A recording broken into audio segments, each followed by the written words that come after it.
Hello friends, welcome to my YouTube channel Saraswati commerce academy. तो friends, आज हम करने वाले हैं अपना +1 अकाउंट्स का चैप्टर नंबर 23। आज का जो हमारा चैप्टर है वो है हमारा अकाउंट्स फ्रॉम इनकम्प्लीट रिकॉर्ड्स। ठीक है, अब देखिए हम इस चैप्टर में क्या करेंगे। आज हम करने वाले हैं इस चैप्टर में एक छोटा सा डिफरेंस। ठीक है, हमारा जो डिफरेंस है आज का क्या है, डबल एंट्री सिस्टम और इनकम्प्लीट जो हमारे रिकॉर्ड्स हैं उनके बीच में हमें डिफरेंस बताना है। ठीक है, हम इस चैप्टर का एक वीडियो सेशन जो है हम वो ऑलरेडी डिस्कस कर चुके हैं। अगर आपको उसका लिंक चाहिए तो आपको डिस्क्रिप्शन बॉक्स में मिल जाएगा, वहां पे इस चैप्टर की प्लेलिस्ट जो है गिवन है। ठीक है, तो फ्रेंड्स, अगर आप चैनल पे न्यू है तो चैनल को आप प्लीज सब्सक्राइब कर दीजिए, वीडियो को लाइक कर दीजिए और बेल आइकन को प्रेस जरूर कर दीजिएगा ताकि आपको आगे आने वाली वीडियोस का नोटिफिकेशन मिलता है। तो देखिए, हमने अपने पिछले वीडियो सेशन में बात करी थी कि जो हमारा एक इनकम्प्लीट रिकॉर्ड्स है वो क्या होता है। अब देखिए, हमें अभी तक हमने जितने भी चैप्टर्स किए उसमें हमने क्या सीखा है कि डबल एंट्री सिस्टम पर बेस्ड है। डबल एंट्री सिस्टम पर बेस्ड है यानी कोई भी ट्रांजेक्शन करते हैं उसके 2 एस्पेक्ट्स होते हैं। एक डेबिट साइड में हम रिकॉर्ड करते हैं, क्रेडिट साइड में हम उसको रिकॉर्ड करते हैं। तो अब उसी का जो अपोजिट है वो क्या होता है, हमारा इनकम्प्लीट रिकॉर्ड्स। ठीक है, डबल एंट्री सिस्टम और इनकम्प्लीट जो हमारे रिकॉर्ड्स होते हैं उसको हम एक सिंगल एंट्री सिस्टम भी कह सकते हैं। तो ये हमारा डिफरेंस भी बन जाता है, किसको हम डबल एंट्री सिस्टम कहते हैं, इसको हम सिंगल एंट्री सिस्टम भी कह सकते हैं, इसका दूसरा नाम है। ठीक है, अब देखो हम क्या करते हैं, एक ही मतलब एक्सपेक्ट को रिकॉर्ड करते हैं। ठीक है, इसमें क्या होता है, जो छोटे मोटे बिजनेसमैन होते हैं ना, यानी कि जो छोटे बिजनेसमैन होते हैं, ठीक है, उनका छोटा सा बिजनेस होता है, तो वो क्या करते हैं, वो प्रॉपर बुक्स ऑफ अकाउंट जो है मेंटेन नहीं करते कि जैसे जर्नल को या फिर सब्सिडरी बुक्स को, फिर उसमें से हम लेजर में पोस्टिंग करते हैं, फिर ट्रायल बैलेंस बनाते हैं, ट्रेडिंग P&L, यानी ये ऐसा कुछ भी नहीं करते हैं। ये छोटा सा अपना क्या करते हैं, अपने वाउचर्स के अकॉर्डिंग अपनी सारी रिकॉर्डिंग जो है कंप्लीट कर लेते हैं और कुछ भी अलग से कुछ भी रिकॉर्ड नहीं करते। तो इसलिए हम इसको क्या कहते हैं कि डबल एंट्री सिस्टम के प्रिंसिपल को फॉलो नहीं करते, तो इसलिए हम इसको बोलते हैं एक सिंगल एंट्री सिस्टम या फिर एक इनकम्प्लीट रिकॉर्ड्स। ठीक है, हम अपना पहला पॉइंट डिस्कस करते हैं, वो क्या है हमारा recording of both aspects. Both aspects का मतलब क्या होता है, देखो डबल एंट्री सिस्टम में आपको पता है हम डेबिट साइड में भी रिकॉर्डिंग करते हैं और क्रेडिट साइड में भी रिकॉर्डिंग करते हैं, तो दोनों एक्सपेक्ट्स को रिकॉर्ड किया जाता है। Both expects of every transaction are recording in it. अब इसमें क्या किया जाता है, मैंने आपको क्या बताया है, इसमें तो बस जैसी भी ट्रांजेक्शन है उसको हम थोड़ा सा रिकॉर्ड कर लेते हैं ओनली। अब देखो सिंगल एंट्री सिस्टम है, सिंगल एंट्री सिस्टम है यानी कि इसका ओनली 1 एक्सपेक्ट ही रिकॉर्ड किया जाता है। ठीक है, अब नेक्स्ट है हमारे टाइप्स ऑफ अकाउंट्स। इसके अंदर जितने भी हमारे सारे अकाउंट्स जो है उनको मेंटेन किया जाता है, जैसे कि पर्सनल अकाउंट हमने डबल एंट्री वाले सिस्टम वाले चैप्टर में सीखा था ना, क्या सीखा था उसमें, क्लासिफिकेशन ऑफ अकाउंट्स में 3 टाइप्स के हमारे अकाउंट्स होते थे, पर्सनल, रियल, नॉमिनल। पर्सनल में सारे पर्सन से रिलेटेड अकाउंट्स आते थे, रियल में हमारे बिजनेस की कैश और प्रॉपर्टी आती थी। ठीक है, और नॉमिनल में क्या आता था, हमारा सारे के सारे एक्सपेंसेस और सारी की सारी इनकम्स आ जाती थी हमारी।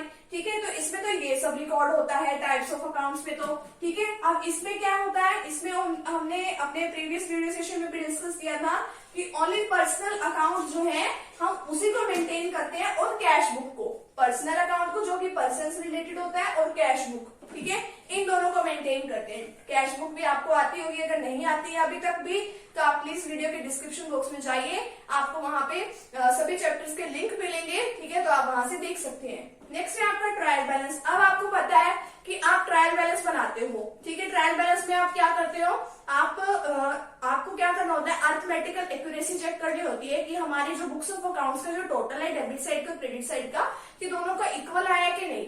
अब देखो इसमें तो आपके लेजर बने होते हैं, लेजर से आप ट्रायल बैलेंस में बैलेंस जो है डाल देते हो, तो आपको पता चल जाती है बुक्स ऑफ अकाउंट्स की अर्थमेटिकल एक्यूरेसी की, मतलब कि हमारा बुक्स ऑफ अकाउंट्स का जो टोटल है वो सही है कि नहीं।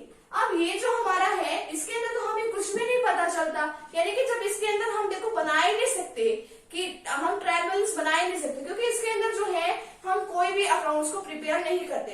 ट्रायल बैलेंस तो तब बनेगा ना जब हमारे पास डेबिट और क्रेडिट दोनों की आइटम्स हमारे पास हो, इसमें तो हमारी बैलेंस होता ही नहीं कुछ भी, तो हम इसमें बना कैसे सकते हैं ट्रायल बैलेंस। अब नेक्स्ट है नेट प्रॉफिट और नेट लॉस। अब आपको पता है डबल एंट्री सिस्टम में क्या होता है, दोनों साइड्स को आप रिकॉर्ड करते हो, दोनों साइड को रिकॉर्ड करने से तो आप ट्रेडिंग और P&L पे भी पहुंच जाते हो, और जब आप P&L अकाउंट बना लेते हो तब आपको बिजनेस का नेट प्रॉफिट और नेट लॉस पता चल जाता है। अब देखो इसमें आपको ट्रायल बैलेंस ही नहीं बना था, तो ट्रायल बैलेंस बनने के बाद तो हमारा ट्रेडिंग एंड P&L अकाउंट बनता है। ठीक है, उसी से तो हमारा प्रॉफिट और लॉस जो है पता चलता है। अब देखो जब हमारा P&L अब हमारा बनेगा ही नहीं तो हमें नेट प्रॉफिट और नेट लॉस का पता कैसे चलेगा, इसके अंदर हम ऐसा कुछ फाइंड आउट नहीं कर सकते। नेक्स्ट है फाइनेंशियल पोजीशन, आपको पता होना चाहिए कि फाइनेंशियल पोजीशन जो है वो बिजनेस की वो किससे पता चलती है, बैलेंस शीट से।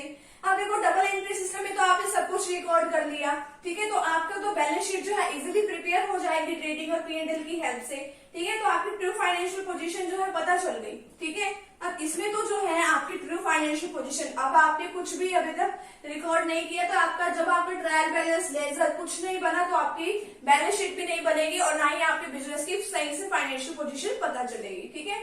नेक्स्ट है एडजस्टमेंट्स। एडजस्टमेंट्स कब करते हैं हम, अगर हमें लगता है कि हाँ भाई हमारे बिजनेस में कुछ मिस्टेक्स रह गई है या हमारी कुछ आइटम जो है रिकॉर्ड करने से रह गई है तो हम एडजस्टमेंट्स कर सकते हैं हमारी फाइनेंशियल स्टेटमेंट से।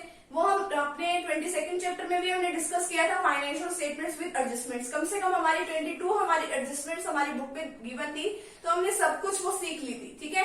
अगर आपको उस चैप्टर का लिंक चाहिए तो वो भी आपको डिस्क्रिप्शन बॉक्स में मिलेगा, वहां पे आप एडजस्टमेंट्स देख सकते हो। तो अब देखो इसमें अगर कुछ डबल एंट्री सिस्टम को करने के बावजूद भी अगर कुछ एडजस्टमेंट करनी पड़ती है तो हम इजिली कर सकते हैं फाइनल अकाउंट्स में, ठीक है। इसके अंदर कोई अकाउंट तो कंप्लीट होता ही नहीं, सारे अकाउंट तो इनकम्प्लीट होते हैं, इसमें क्या हम एडजस्टमेंट करेंगे, ठीक है, तो इसमें कोई एडजस्टमेंट नहीं होती इनकम्प्लीट रिकॉर्ड्स में। नेक्स्ट है प्रूफ। जो भी हम इसमें डबल एंट्री सिस्टम के तहत जो भी हम बुक्स मेंटेन करते हैं तो वो तो हमारी कोर्ट में अगर हमारा कोई केस चल रहा तो एज अ एविडेंस यानी कि सबूत के तौर पे काम आ जाती है, ठीक है। अब इसमें तो कोई बुक्स ऑफ अकाउंट्स ही नहीं मेंटेन करते तो ये क्या एक्सेप्ट करेगा हमारा सबूत के तौर पे, कोई एविडेंस जो है कोर्ट में काम नहीं आता इसका। नेक्स्ट है सुटेबल, यानी कि कौन से बिजनेस के लिए डबल एंट्री सिस्टम सही है, अगर कोई बड़ा बिजनेस हो या कोई छोटा बिजनेस हो सभी टाइप के बिजनेस को मेंटेन कर सकते हैं। ये मोस्टली जो है स्मॉल बिजनेस के लिए सही रहता है, ठीक है। और लास्ट पॉइंट है हमारे इसका रिलायबिलिटी, यानी कि जो बुक्स मेंटेन करी है हमने इस सिस्टम के अकॉर्डिंग वो हमारी रिलायबल है यानी कि सही है, ठीक है। और इसके अंदर ये वाला जो सिस्टम है वो हमारा नॉट रिलायबल है, यानी कि बुक्स ऑफ अकाउंट जो है रिलायबल नहीं है, ठीक है। तो ये है हमारा एक छोटा सा डिफरेंस, ठीक है, किस किस के बीच में, डबल एंट्री सिस्टम के बीच में और इनकम्प्लीट रिकॉर्ड्स के बीच में, ठीक है। तो आज का जो हमारा वीडियो सेशन है वो हमारा यहीं पे कंप्लीट होता है। नेक्स्ट वीडियो सेशन में हम इस चैप्टर का और नेक्स्ट पार्ट जो है हम वो डिस्कस करेंगे। तो मिलते हैं फ्रेंड्स नेक्स्ट टॉपिक के साथ, नेक्स्ट वीडियो के साथ। Thank you very much.